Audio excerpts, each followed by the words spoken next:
We're now going to begin the physical examination, and we usually begin the examination with the head.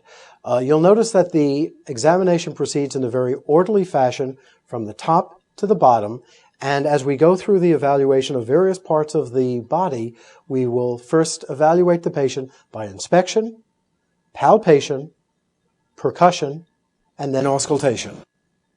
We're going to first evaluate the cranial bones, the frontal, temporal, parietal, and occipital bones, evaluating whether or not there is any depression of any of these bones.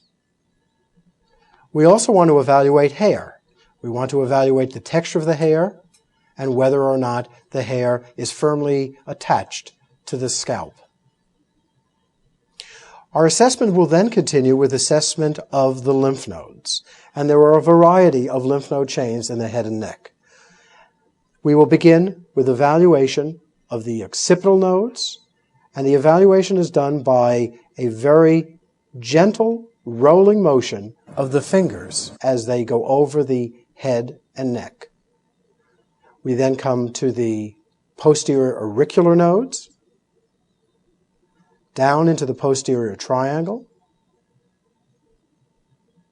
up along the sternocleidomastoid for the superficial cervical nodes, down deep to the sternocleidomastoid for the deep cervical nodes, back up again to the anterior auricular nodes, and down along the jaw margin to the tonsillar nodes, the submaxillary nodes, the submental nodes, and then moving up back to the anterior auricular nodes.